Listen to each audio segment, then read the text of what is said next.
Hey everybody, welcome to Slash Bash, where today I am bringing you another Choosing Beggar Reddit video. We have just smashed through 5,000 subs. Can we get to 10,000? Subscribe and make that happen. In our first story, our OP's boss wanted to replace him with someone who would do his job cheaper. Let's jump right in. So this was a few years ago, but I am new to Reddit, so I wanted to post my experiences. When I was 20 years old, I was working for a temp agency. This agency was for service workers, cooks, construction, etc. I was a cook. I got a job working for a kitchen in a hospital. I have so many stories about this place. They were the worst in so many ways. My contract said that I would temp for 6 months at a certain amount of money, and if they wanted to keep me after 6 months, then I would get hired on full-time with a $1 raise. At first, they tried to pay me $2 less than what was contracted, saying that the $2 goes to my agency. A quick call from the agency, and no, I get paid a certain amount, and they still get paid. Here is the moment the Choosing Beggar comes in. My 6-month mark is coming up. I have done so much for this company, stayed late, covered other shifts, worked while injured, etc. I asked my chef if I was going to be hired on, and he said that they would have to go through the application process and give a fair chance to every application. Fair enough. I mean, 6 months of working there might give them an idea of what I could do, but sometimes you have to jump through hoops. I applied for my job and even had an interview. 1 week before my 6-month date, and still I have no answer. I asked my boss if he had any idea if I would have a job in a week. He said that he really didn't think so. My chef pulled me into his office and told me flat out that he would not hire me because he can find someone to do my job with more experience for less money.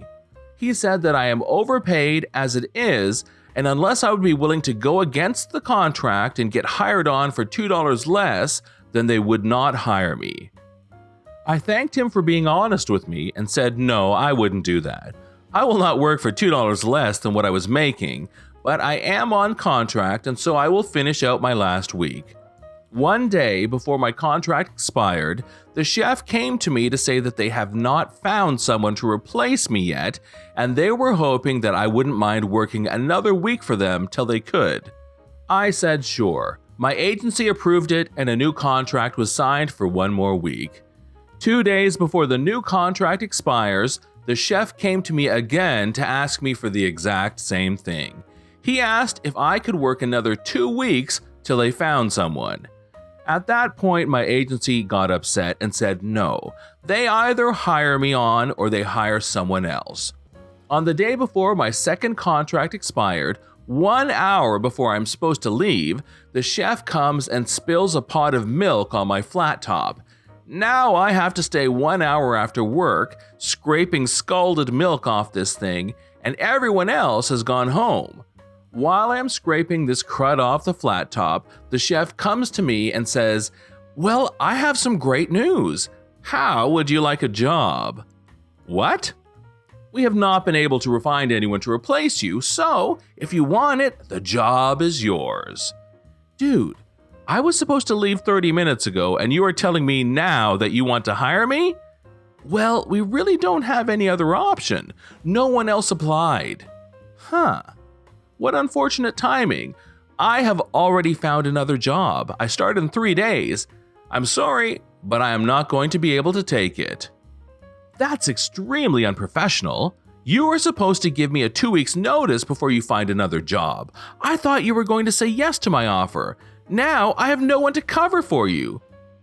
Are you serious? 2 weeks notice is only necessary if you are actually employed in the job. I'm a temp. I'm on contract. The contract itself is the notice. Do you really think that I would need to give you 2 weeks notice on a 1-week contract? That is hilarious. And technically, as per my contract, I no longer work here as of 11 p.m. Fine then, go. Let's see what job hires you. Okay, have a good night. I took off my apron and set it nicely on my station, and I walked out. The flat top was not fully cleaned. I am sure that he spilled the milk on purpose so that we would be the only 2 left in the kitchen. That way he didn't have to beg me to stay with anyone else there to witness it. I had a nice 3-day weekend and then I started my next job. They paid me $1.50 more than what I was making in the hospital. In story 2, a choosing beggar Karen wants tech support at her house. So what if your company doesn't provide that service? I have worked in end-user computer and electronic repair for my entire adult life, and about 10 years ago, my husband and I left our corporate jobs to start our own little repair shop. We are 2 people. We is small. A woman calls. I'm going to call her Mary. She's never been a customer of ours before and wants to know if we give free diagnostics. I tell her we do, and she wants to know how soon we could diagnose her computer that's running slow. This was Wednesday, mid-afternoon, and we have about 3 hours left until closing. I told her it'd probably be tomorrow. With so many people working from home and home educating right now, our workload is very heavy, and it's difficult to guarantee a turnaround time. Tech support and electronic repair is crazy right now. It's important. If I give you my address, you can stop by after you close. I'm sorry, we don't have enough on staff to do on-site work at this time. What do you mean? I explained that there are only 2 employees here and we can only do repairs in our office space. She has to bring it in. Side note, I have been a paraplegic due to a spinal injury since I was 13. I don't mention this because it's not an issue for my line of work in my office. I will not show up to someone's house that just has 3 stairs. It's a service we do not offer, that being one of the reasons why.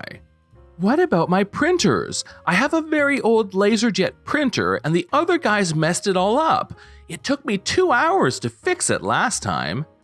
I'm sorry to hear. I can't speak for other outlets or the work they do, but generally, working on a computer doesn't alter a computer's connection to the printers unless you have a significant failure or need a reload.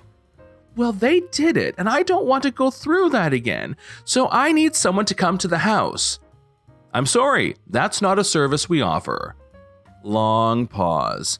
So, what am I supposed to bring? The box, the monitor, all the cables?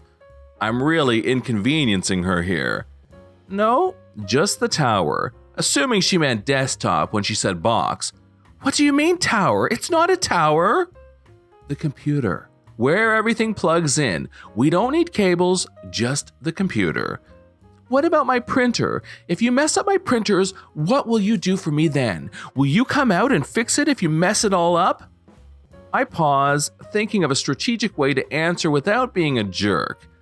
I wouldn't have a solution for that. We do not do on-site work.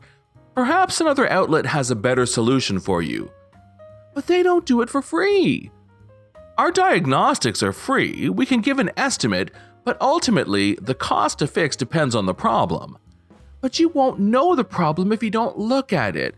No, I don't. Mary interrupts me. Well then, how long does it take? We currently have about a 1-day turnaround time. What? I have to leave it there? We are at capacity. I don't have any open spots on the bench. Then come to my house. No. Then I went awkwardly silent. I was just going to let her mentally blue screen for a while until her tantrum ended. Thursday. She pulls up into the handicap spot and calls to ask for someone to get the computer out of her vehicle. I roll my little stoic butt out in a wheelchair and haul this big steel case Dell out of her trunk. It's Windows XP. She has hard drive failure. There is pretty much no support for anything her equipment's age, and she has no backups. I referred her to Drive Savers in California. We're in Ohio. This is John from /bash. Thanks for watching. If you've enjoyed the video and want to see more of them, then please hit that subscribe button. We'd love for you to drop a like, share it with your friends, and we will see you in the next one.